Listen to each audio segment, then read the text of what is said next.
Почитувани гледачи, драги земјоделци, добар ден. Сега сме веќе кон крајот на летото и еве неповторно заедно со нашата редовна емисија во која се обидуваме да донесеме актуелности од областа на земјоделството.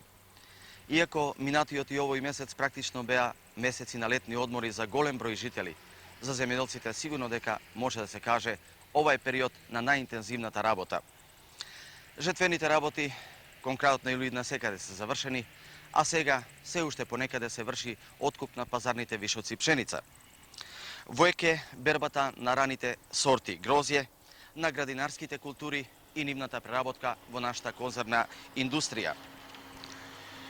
Будно се следи и развојот на оризот, од кои годинава практично се очекуваат добри резултати. Исто така, еве овде каде што снимаме, практично се очекува секој момент да започне и жетвата на сончогледот. Со еден збор, целосна раздвиженост во оваа гранка за да се остварат што подобри резултати во годината што означува старт во едно среднорочие. На овие теми и уште на неколку други прилози, главно се задржуваме во наредните 60 на минути, но како и обично, во секоја емисија ние донесуваме малку песна и музика за вашето неделно расположение. Овој пат ќе слушнете и народна и забавна музика.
Igram, samo igram, moj oči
Од емисија во емисија, почитувани гледачи, секој месец го следевме развојот на житариците во Републикава.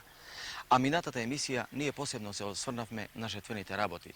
За жал, тогаш тие беа во полнек и ние не можевме да кажеме точно колку изнесуваат вкупните приноси во сите наши житородни региони. Еве и овој пат се обидуваме ние да дознаеме колку е. Се цени дека оваа година е добиено околу 240 до 250 илјади тони пшеница, иако веднаш да кажеме, овие податоци сигурно не може да се земат како најточни и конечни. За жал, тоа во однос на минатата година представува принос помал за околу 40 до 50 илјади тони. За причините, помалку или повеќе, тие се познати. Имавме суша, која беше присутна тогаш кога беа потребни само дождови, но исто така немаше доволно прихранување и ред други причини што понекогаш ги окарактеризираме како причини од субјективен карактер. За нив сигурно ние ќе говориме и понатаму, зашто веднаш по жетвата се започнува со разорување на површините и подготовка за следната сеидба. Овој пат останува да се видат рачуните. Колку пченица имаме, колку од тоа ќе биде откупено, колку ќе треба да бидат увезени тони пшеница. Ако, како што стојат денес работите, изгледа дека најмалку 100.000 тони пшеница ќе треба да бидат увезени и тоа за девизи. Дали е тоа се? Каде се тука проблемите? Ќе се обидеме во следниот напис да ги изнесеме подробно и некои од овие елементи.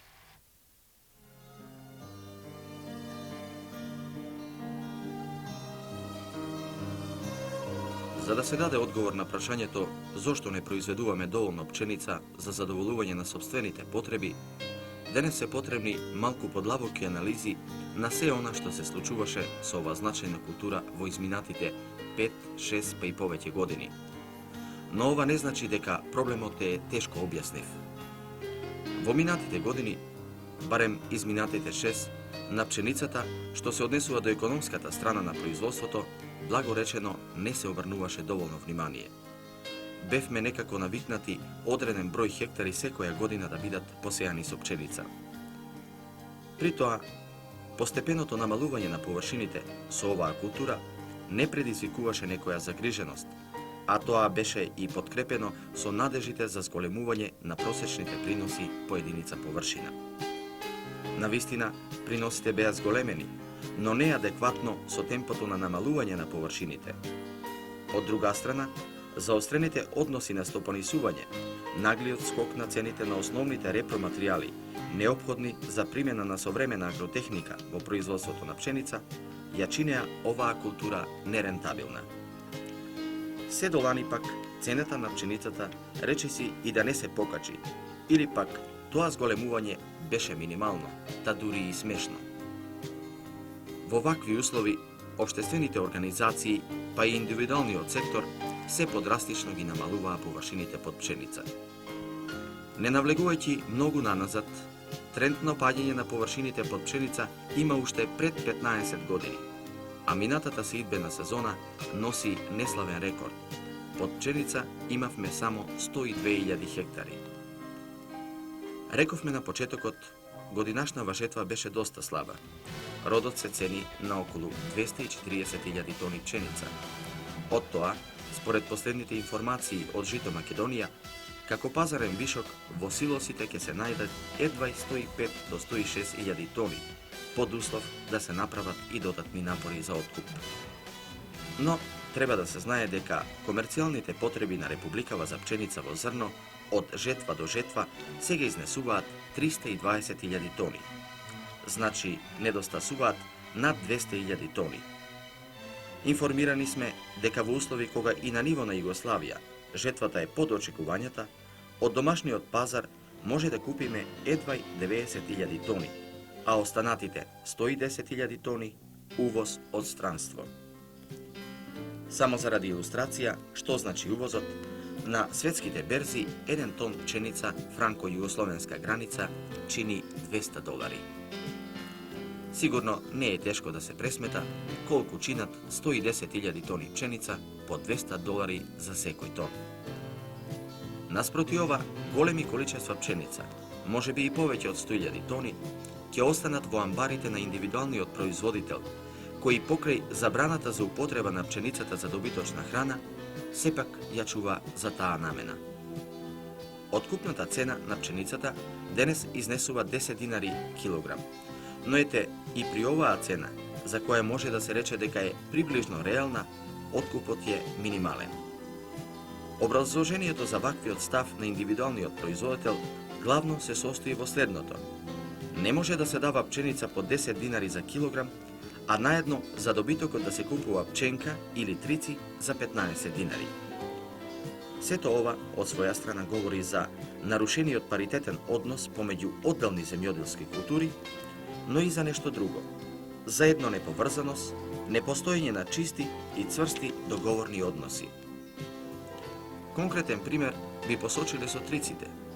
Од 100 килограми смелена пченица се добива 27 килограми трици, а триците во системот на гарантираните цени чинат 30% од цената на пченицата. Во конкретниот случај значи 3 динари и 30 пари. Но често на производителот не му се дава соодветно трици на пченицата што ја предал, а тие преку повеќе трговски раце достигнуваат 4 пати повисока цена. И општествени организации, особено од Војводина, во вакви услови прават своји калкулации со продажба на пченица. Најдобар, а и најсвеж е годинашниот пример. Жито Македонија се одредени организации од покраината, по договорен однос и со авансирање на производството на пченица, овој пат во висина од 9 милиарди стари динари, требаше да обезбеди 30.000 тони.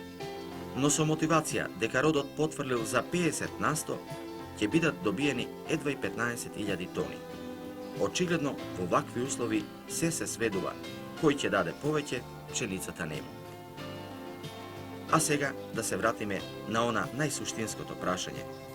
Можеме ли да произведеме приближно доволно пченица за нашите потреби? Без двоумење, а врз основа на се она што е согледано од наши најстручни и најповикани лица, одговорот е дека можеме. Пред тоа мора да се реши се она што досега е согледано како слабости и пропусти. Ќе појдеме од цената. Таа мора, според општите и согледани стопански движења, производителот да ја знае уште пред сеидба. Површините и во општествениот, и во индивидуалниот сектор да се зголемат за 20 до 25.000 хектари, односно под пченица да има околу 125.000 хектари, што би обезбедиле помеѓу 350 и 400.000 тони пченица. При тоа, посебно индивидуалниот сектор да биде снабден со квалитетен семенски материјал, зашто и приносите тука се и најниски. При тоа мора да се имаат предвид и сите други потреби: минерални ѓубрива, заштитни препарати, резервни делови за механизацијата и така натаму. Можеби сето ова изгледа како лесно речено, тешко остварливо, но едно е вистина: нема проблем што не може да се реши ако на работата и се пристапи со сета потребна сериозност. Сеидбата уште од сега може да се рече е на прак и таа сигурно бара многу сериозен пристап.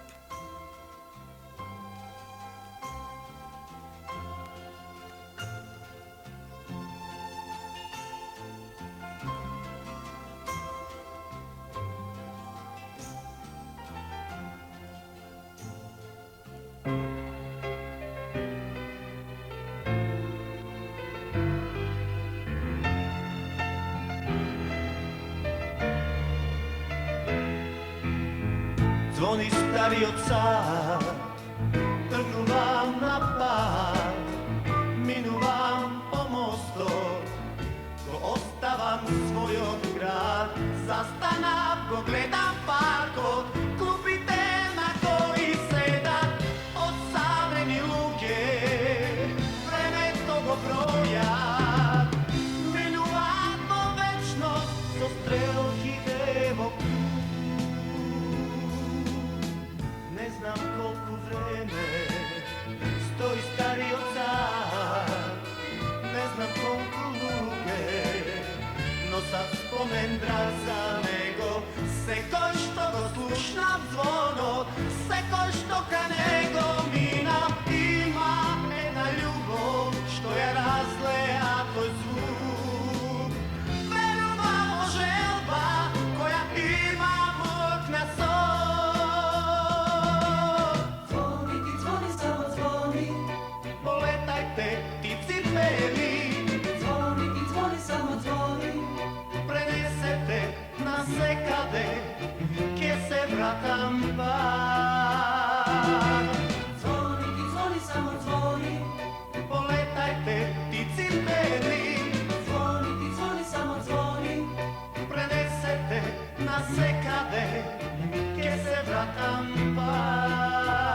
колку време стои стариот цар. Не знам колку луѓе носат спомен драг за него. Секој што го слушна звонот, секој што кај него мина, има една љубов што ја разлеа тој звук. Верува во желба која има мог на сон. Звони ти, звони, само звони. Полетајте птици бели, Звони ти, звони, само звони. пренесете на секаде, ке се вратам пак. Звони ти, звони, само звони. Полетајте птици бели, Звони ти, звони, само звони. пренесете на секаде, ке се вратам пак. Звони ти, звони, само звони. Полетајте птици бели, Звони ти, звони, само звони. пренесете на секаде, ке се вратам пак. Звони ти, звони, само звони. Полетајте птици бели. Близу 35.000 хектари плантажни лозија во Македонија од средината на јули се наметна со сета своја актуелност, практично од почетокот на бербата на раните сорти столно грозје. Лозарството, односно винарството, по доходот станува една од водечките гранки на земјоделството. Па затоа, актуелниот момент, овој пат ние сакаме да го истакнеме во оваа емисија, преку пласманот што треба да се обезбеди, преку залихите вино. Немавме можност да појдеме на секаде и на секаде да се информираме, ниту пак тоа можевме во Здружениот комбинат Македонија. Но затоа, еве во овој момент да ги погледаме информациите, разговорите што ги направивме во повеќе наши комбинати, како и извештаите на нашите дописници.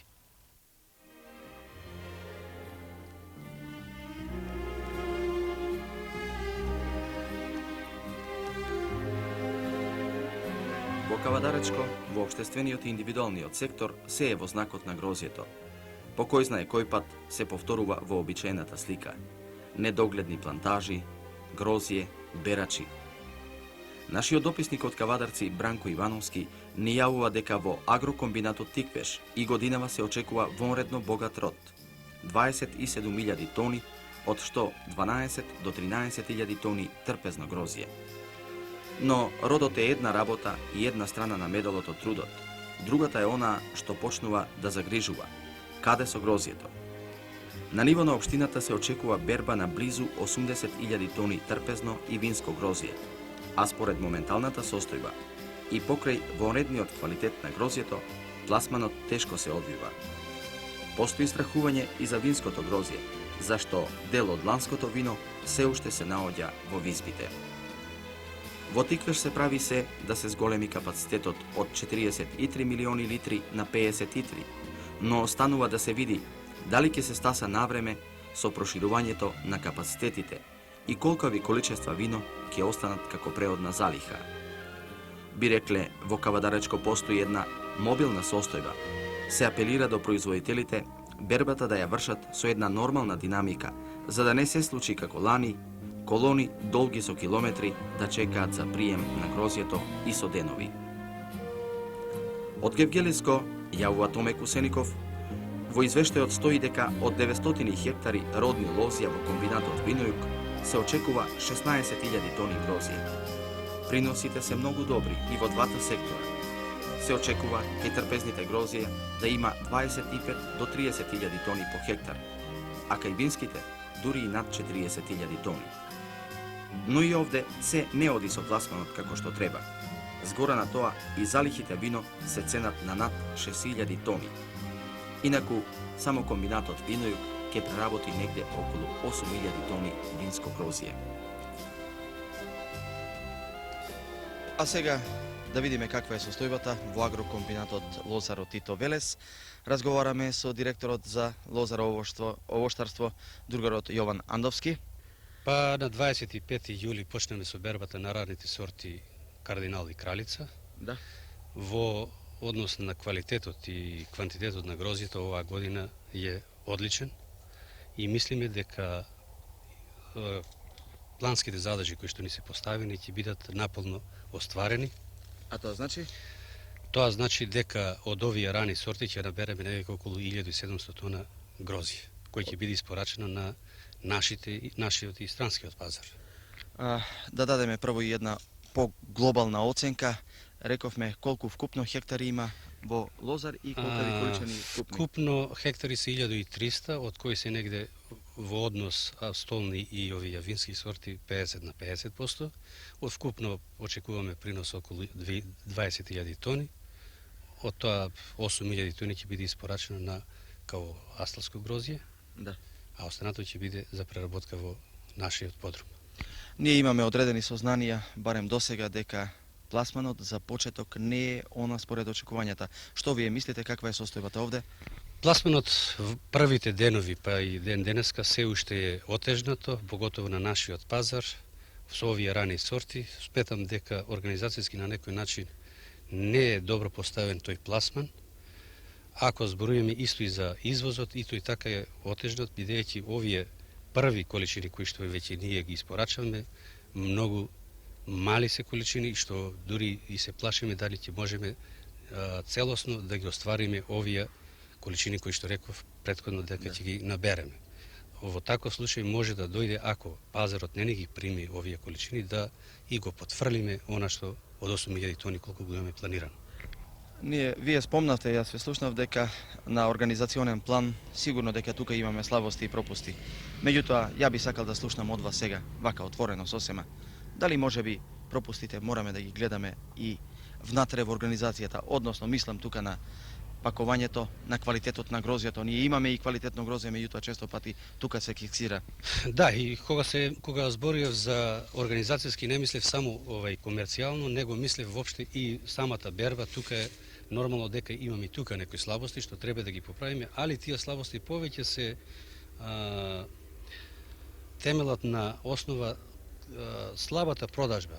Да. Или затоа што доаѓа денови кога треба да се продадат поголеми количини колку што можат и да се набрати, и во тој случај самиот квалитет доаѓа до расипување. Не е една континуираност, например, да се знае дека денеска треба да бидат 100 тона или 50 тона, па така да и тој распоред, самата таа организација биде полесната и се исполни она што е зададено. А во случајот доаѓа ако денеска ние практично денеска не знаеме колку треба да береме.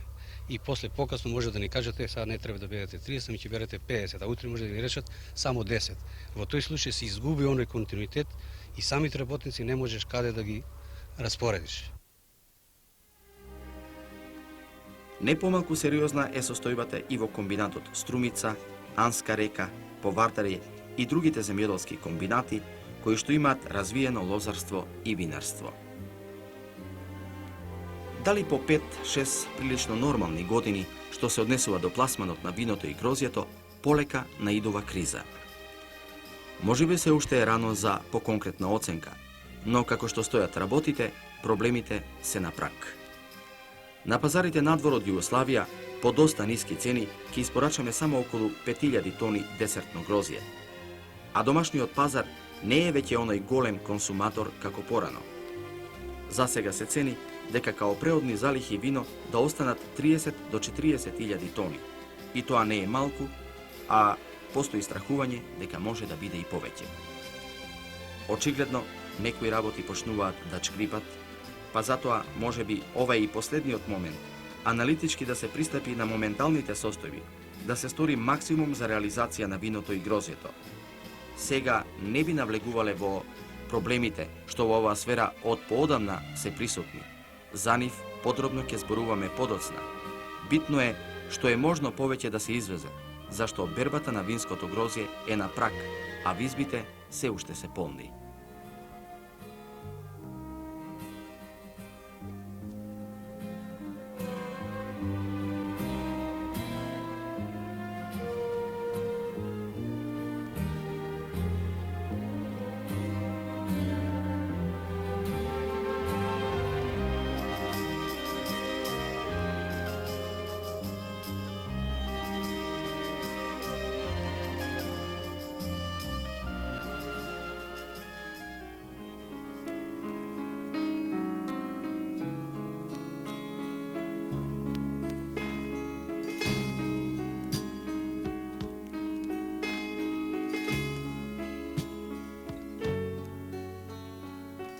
Ланската година имавме една извонредно богата родна година на јаболко, што Македонија досега не е забележила.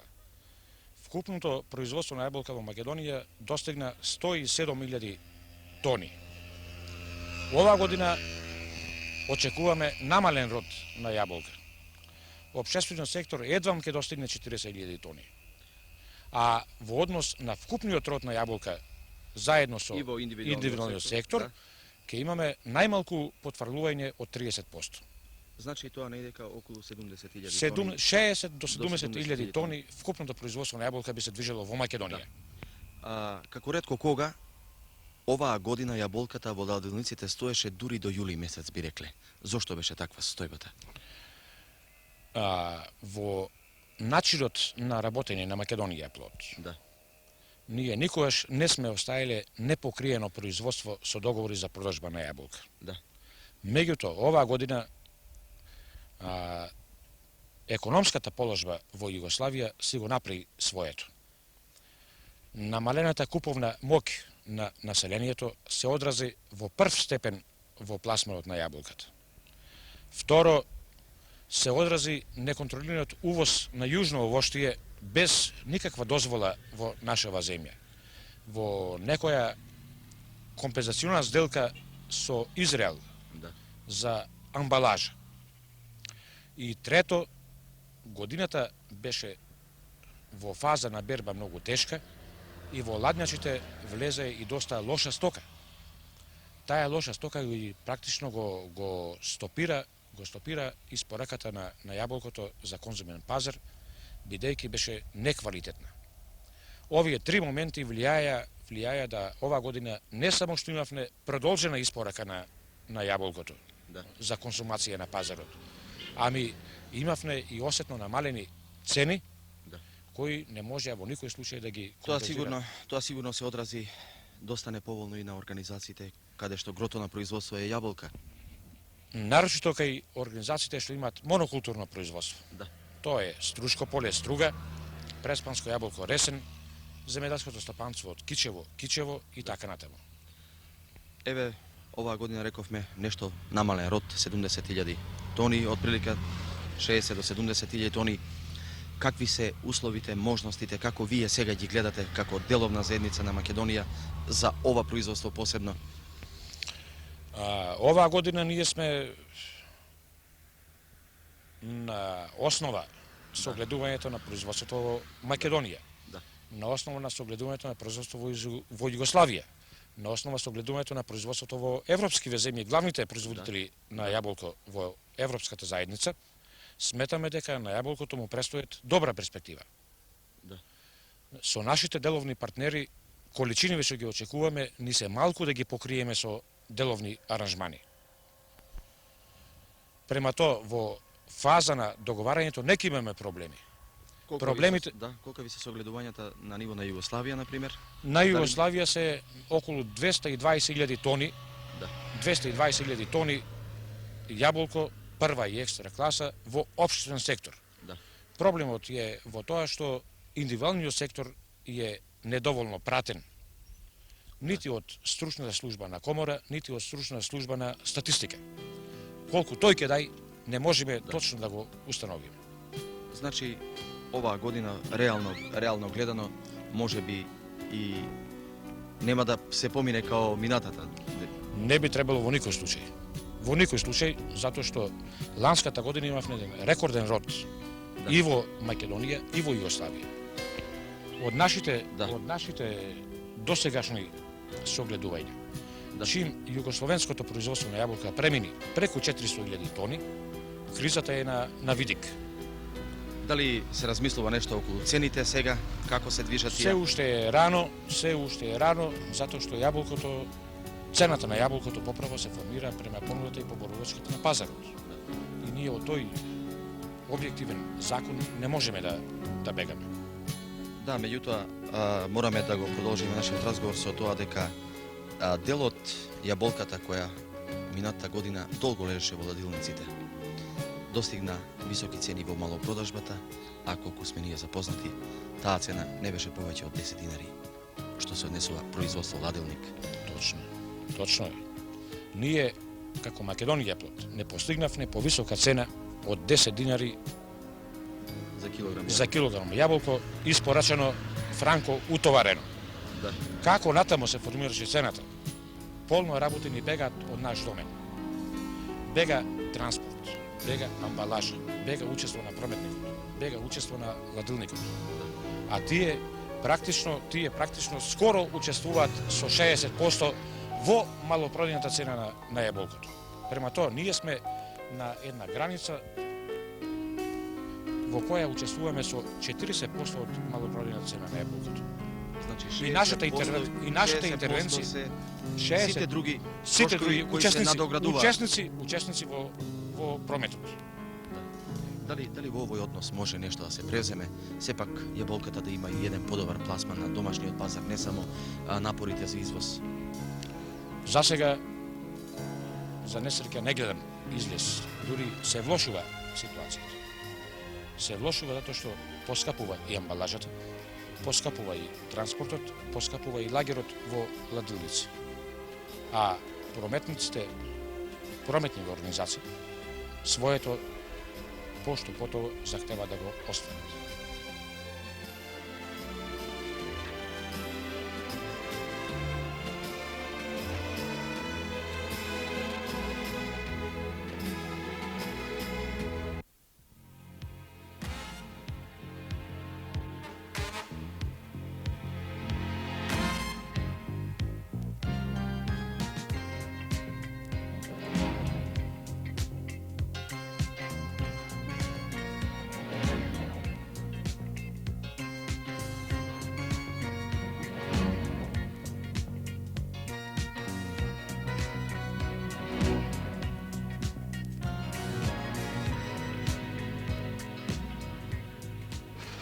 Во рамките на агропроектот Македонија втора фаза, во Ресен при крај се работите околу изградбата на новата фабрика за преработка на овоше и зеленчук. Оваа фабрика која почна да се гради минатата година, да кажеме само за почеток толку, дека е од исклучителна важност, затоа што овој крај, инаку познат по производството на јаболка, ќе значи и можност за се она што останува овдека и да се преработи. Но нешто повеќе за тоа, еве сме во разговор со директорот на оваа фабрика, другарот Науме Стефановски, па ве молам кажете ни докаде е пред се стасано. Изградбата на фабрика за преработка на овошје и зеленчук отпочна на 24 мај минатата година и до денес се наоѓа во една завршна фаза. Работиве рачунаме комплетно да бидат завршени до средината на септември месец, кога и рачунаме да отпочнеме со проработка на реколтата на јаболкото од ова година. Сега нешто да чуеме поконкретно колкави се овие капацитети, што се ќе се преработува, во колкави количества и што е карактеристиката на овој објект. Фабрикава има еден поширока програма на преработка на овоштие и зеленчук. Основно е преработката на јаболко во количина од 12.000 тони и представува една од најголемите и најсовремени фабрики за преработка на овој вид овоштие во Македонија, а скоро и во Европа. Покрај јаболкото имаме и повеќе линии за ситно и крупно овоштие. Имаме линија за преработка на коштичаво овоштие, тоа се праска, кајсија, слива со капацитет од 5 тони на сат. Потоа имаме линија за преработка на боровинка, исто така со капацитет од 5 тони и покрај овие овоштија тука можеме да преработуваме малината и рибизлата со капацитет од 5 тони на час.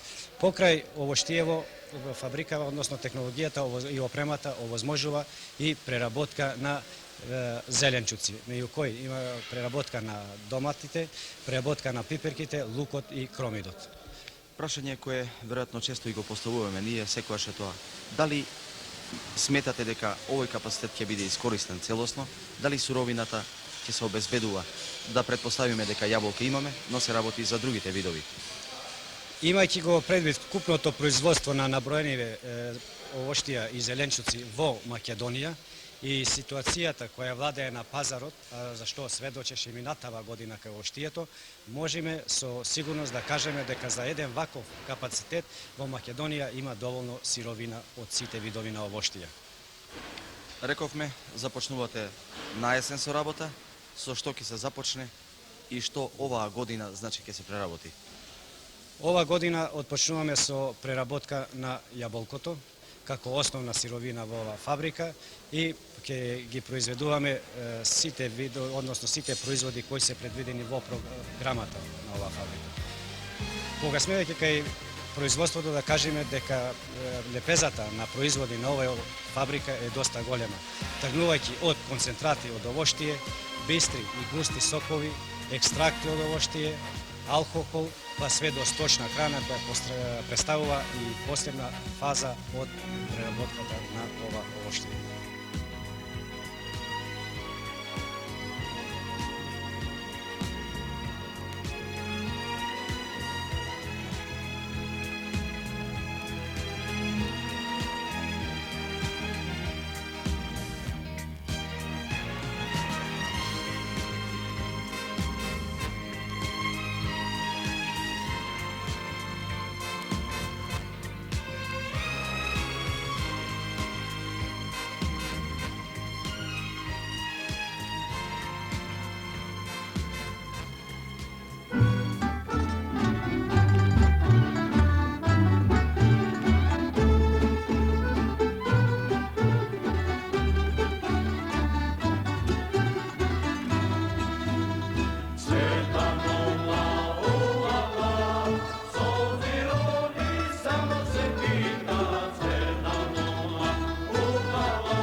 Рековме во почетокот август е месец на активности во областа на земјоделството, а еве ние ја користиме можноста да поразговараме малку во крушковиот насад на агрокомбинатот Лозаро Тито Велес со раководителот Коста Киров. Другар Коста, од кога започнавте со берба овдека?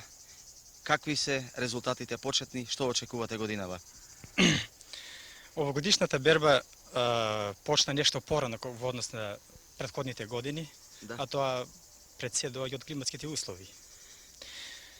Бербата, воглавном, со берба почнавме ние од 23 јуни, а мислиме бербата да заврши некаде при крајот на месец август. Да. Почнеме прво со летните сорти, а покасно ќе продолжиме со овие покасните сорти кои воглавно ги носиме ние у ладниче на чување. Колку хектара на овие плантажи, овие се инаку познати плантажи на патот Скопје-Тито Велес? Да. Да, колку хектари има? Овој крушков насад има 105 хектара, подиган е некаде околу 64 година, така да ден денеската има околу 16 години старост. Да. Приносите негде се изнесуваат над 1000 тона, така да над 10 тона по хектар секоја година ние добиваме принос од крушите. Да. И исто и оваа година очекуваме, ние сме оптимистички во однос на народот и на приносот.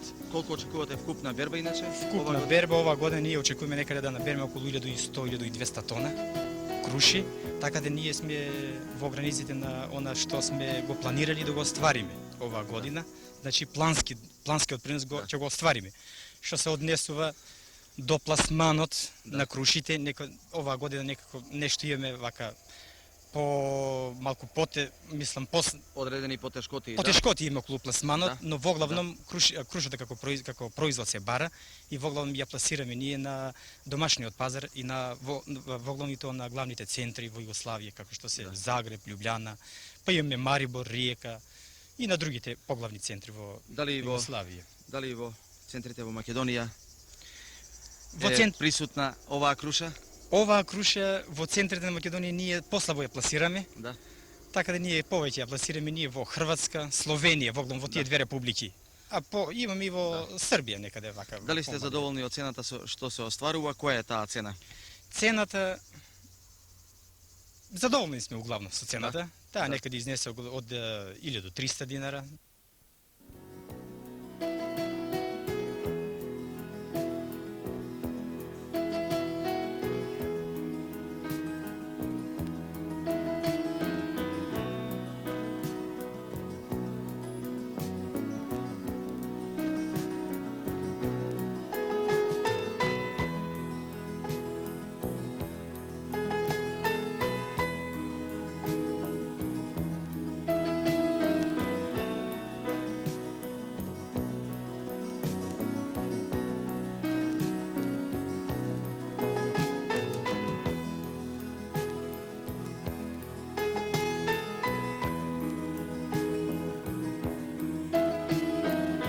Почитувани гледачи, во денешната емисија ние се одлучивме да ви го презентираме земјоделското стопанство Клечовце од Куманово, организација која веќе 30 години делува на ова подречје и би рекле покрај земјоделско-индустријскиот комбинат Куманово и тие овдека даваат свој голем придонес за развојот на вкупното земјоделство.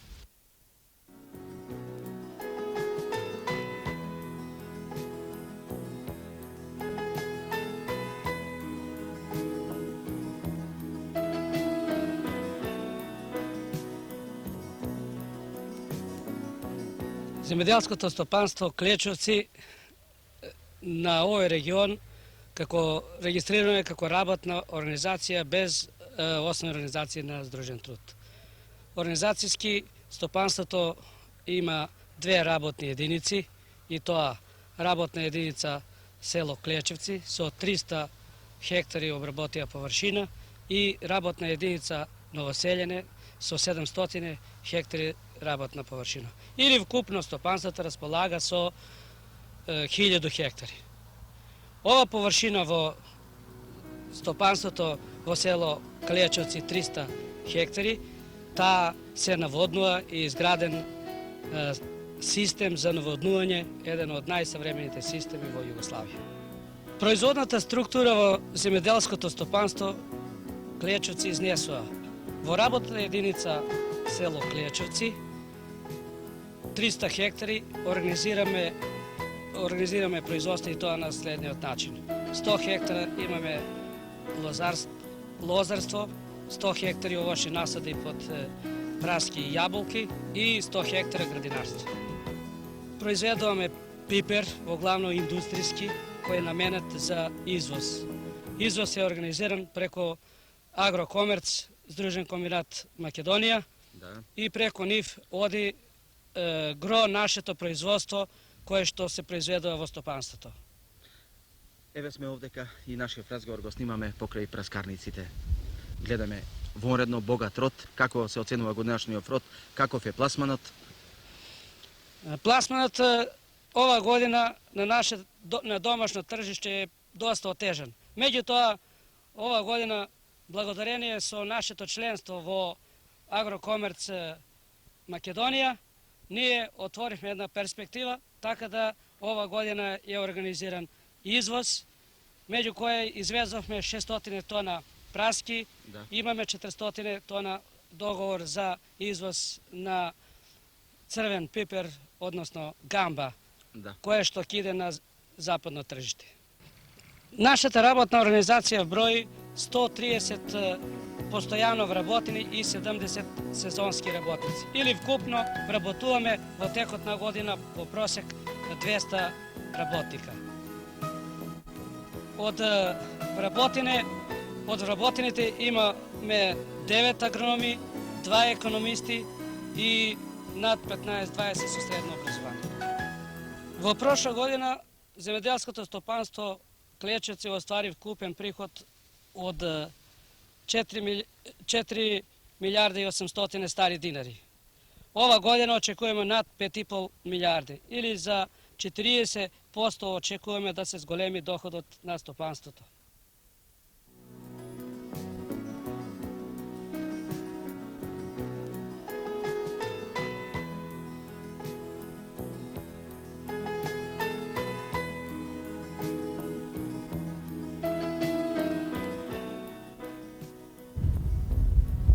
Една од највредните работи што се создадени во Клечевце, другар Владо, тоа е секако системот за наводнување, единствен систем, по многу што би рекле во земјава. Од кога е тој направен, како тој функционира, како си е користи? Во 1978 година изградивме хидромелиоративен систем на површина од 300 хектари. Нашиот систем се состои во два дела, лева и десна страна. Десна страна е стациониран систем кој по пат на подвижни хидранти од подземја излеват на 60 см и растура земја на површина по пат на распрскивачи. Да. Левата страна работи на подруг систем со тоа што водата која што се зафаќа од река Пчиња, од подземни канали е истура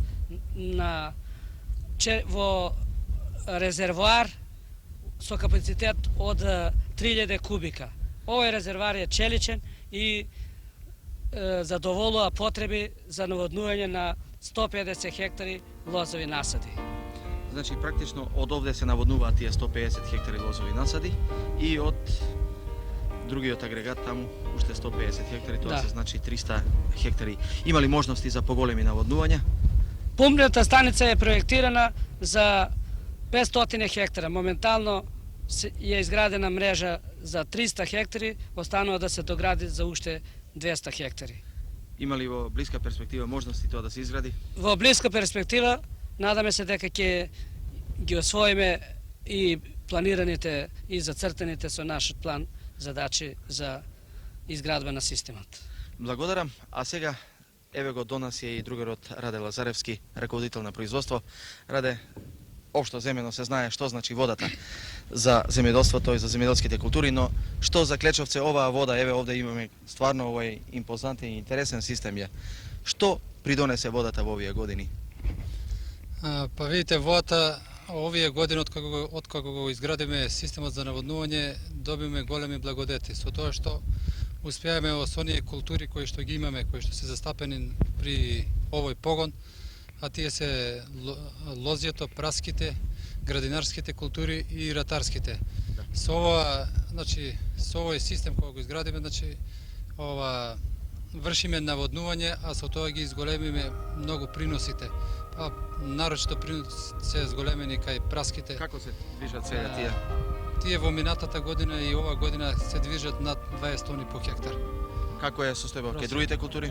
Кај другите култури имаме производство на домати негде околу 1000 тони, очекуваме оваа година, исто така и околу од 800 до 1000 тони пиперка. Тоа е индустријска пиперка, исто така и доматите се индустријски. Рековме пред малку во разговорот со директорот дека ова е еден од најсовремените системи. Да го објасниме за момент само тој принцип на системот. Во што е таа новина?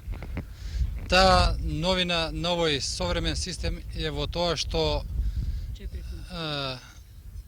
као прво е на овој систем е, значи, наводнување се дава вода по потреба и кога сакаме може да се даде и во секое време. Да. Второ, за кратко време можеме да наводниме голема површина и трето, не оди многу радна снага, само два човека можат да наводнат 20 хектара денес или за 5 дена да наводнат 100 хектари. Ова е практично, Да. преска спомнавме, подземен систем еден. Да, подземен систем и покрај тоа се овозможува со овој систем да може да се врши на еден дел, на другата половина што напомна и директорот, на десната страна од реката Пчиња. Со овој стациониран систем може да се врши исто така и заштита од мразеви, од пролетни мразеви со распрскување во овоштарството и од касни и од рани слани во есен, за заштита на градинарските култури.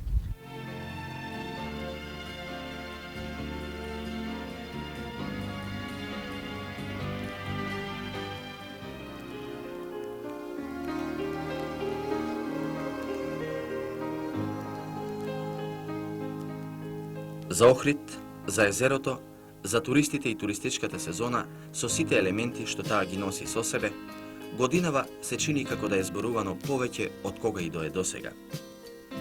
Ете, и во оваа емисија нешто од тоа ќе биде присутно, зашто, подготвувајќи емисијава, нашата екипа неколку часа престојуваше во село Трпеица, крај Охридскиот брег, и еве што при тоа забележа.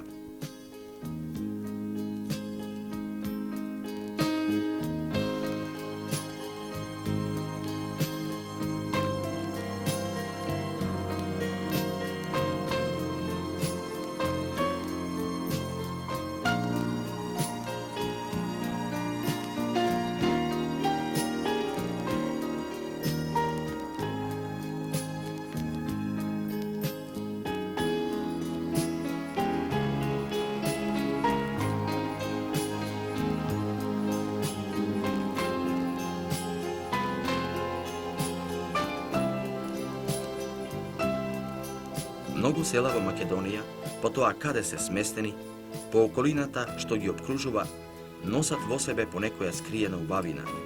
Но за село Трпеица би рекле, ги зело сите убавини што природата ги дала. Над него се извишила прекрасната шумовита Галичица, а под него езерото, со сета своја раскош и чистота. За ова село и за овој дел на Охридското крајбрежје порано не се знаеше многу. И може би затоа и денес ова парче земја и вода се уште ја чуваат во себе исконската убавина. Се уште овде ги нема современите номади, па затоа може би и ретките гости што овде летуваат повеќе денови, љубоморно гледаат на нас што со својата камера сакаме да ги откриеме убавините. Може би со право, зашто мирот и спокојството, она што со векови истраело пред бурите, брзо се повлекува пред она што го носи урбаниот живот.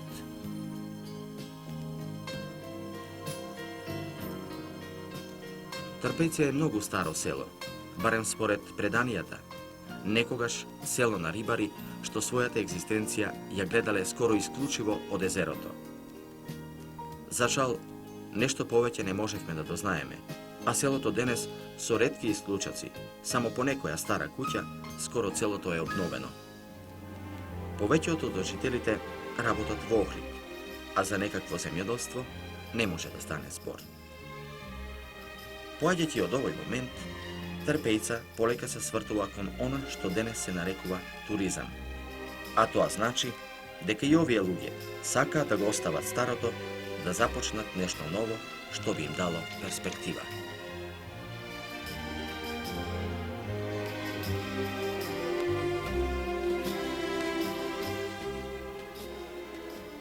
Одушевени од прекрасната гледка, стоејќи на карпестите терени што надвиснале над езерото, се размислуваме. Дали може би сета оваа природна убавина во блиска иднина не ќе биде поматена, ако се започне онака како во многу други туристички локалитети. А од друга страна пак, дали овие убавини треба да останат скриени? Со чамецот се движиме покрај брегот на овој дел, а тука, недалеку од селото, како вистински бисер, со столетија стои малата црква Свети Заум Охридски. До неа може да се приде само преку езерото. Во себе ги крие најстарите фрески во Македонија, но за жал речиси постојано е затворена.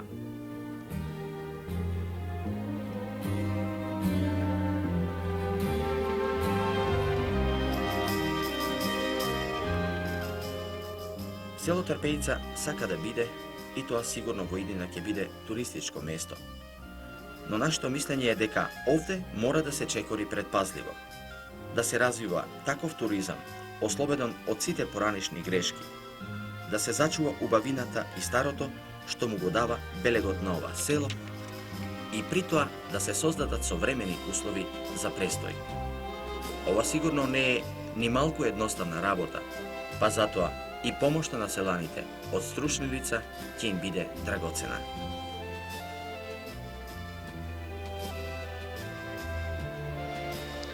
За убавините на овој дел од Охридското крајбрежје, за убавините на Трпејица, малку е досега зборувано, треба уште многу да се зборува. Ете, и ние не можеме се да кажеме во еден ваков кус прилог, но ние сакаме овој пат да обрнеме повеќе внимание и на актуелниот момент на развојот на Трпејица во новите услови, во услови на развојот на туризмот.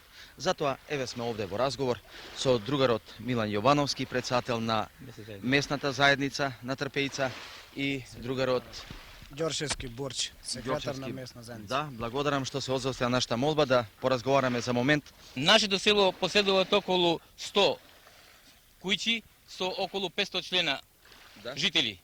И рековме пред 6-7 години селото започна да се селото узбогатуваат, опремуваат со нови куќи, со нови средства према финансиските можности на нашите жители од село Трпејица. Ние слушнавме овде дека практично во Трпејица има само 5-6 стари оние куќи од многу одамна. Денес се тоа модерни, современи објекти. Имаме ли представа колку гости доаѓаат во овој крај во текот на сезоната? Па ми се чини дека повеќе од 1000 гости во сезоната навратуваат во нашето село. И дали само навратуваат или остануваат овде повеќе? Прилично еден дел остануваат во нашето село. Да. Меѓутоа, знаете што ние еве имавме можност овдека и да прошетаме малку покрај природните убавини, овдека на вистина некои работи недостасуваат. Јас би сакал сега вие да и кажете што недостасува. Како прво недостасуваат, на пример во нашето село би требало да имаме прво леп да се снабдува нашето население и нашите гости кои доаѓаат за туризам да престојат во нашето село. А плюс тоа би требало да се влези во врска собрањето со Охридска трговија, да се обнови нашето село со модерни продавници, да би требало да има само послуга. Што друго е потребно овде да се направи? Дали имате вие за тоа јасна представа? Кај нас ние имаме досега барано најхитно за телефон. Да. Дали селото значи нема се уште телефони? Телефон нема. Барем ние баравме еден телефон да имаме во село, бидејќи имаме гости, па село било за болест, било за пожар, било за све и погранично сме. Спомнавме болести, амбуланта имате? Амбуланта имаме, Дали имате постојан лекар? Имаме лекар. Да. Што друго ви е потребно овдека? И потребно е да се среди село, патишта ние бараме преку општина да дојде, патиштава да ги прошириме, па ако не можеме со асфалт, баре да ги со шлунак да ги пошлуниме, да не биде да газиме кал. И кај општинава ние поќе пати бараме за ние што држиме вака стока. Сакаме да ја отстранимо од нашето село, бидејќи навлегува веќе туристи значи, кај нас. Во околината на селото да остане стоката? Во околината, али ван селото да општината баравне општинароден имот да додели на нашиве селани, да изградиме по една плевна, по една штала таму и да баравне преку водово да изградиме едно корито за вода, бидејќи стоката да не навраќаат во селово, по дворовите, по куќите и да имаме таму вода, штали, храна, да не би стоката и имаме проблеми со општинава. Ојме за да бараме за градење. Да. треба години да помниш за да добиеме локација за градење. Значи, сите тие процедури се доста тешки. Тешки. Милане, сега едно прашање и до вас, уште повторно се вратиме на разговорот. Колку според вас се луѓето подготвени за развој на една ваква гранка која мораме да сватиме дека треба да и се пристапи доста сериозно? Дали се тие доволно информирани? Мислиш дека се доволно формирани, Бога ми едно 80% се информирани кои може да примеат Да. гостите през летната сезон. Дали перспективата на ова село ја гледате во туризмот? Па ја гледаме перспективата во нашиот село за туризам, сем кој што реков да не се иде во престрет со овие значи општински наредби некои кои треба да се спроведат во нашето село за поболшување за тие гости кои треба да ги чекаме през текот на годината. Ние досега доста имаме учествувано струјава и имаме сами, мислам, градено Да. водоводот со големи маки, имаме целата мрежа, ние како местна заедница имаме изградено водоводот, за амбулантата исто ние градевне местната заедница, патот ми се чини тоа за Светином до Езерово, ние преку местна заедница го асфалтиравме со големи напори и се обраќам неки општинава да помогне нешто, досега општината нема сторено ништо за нас.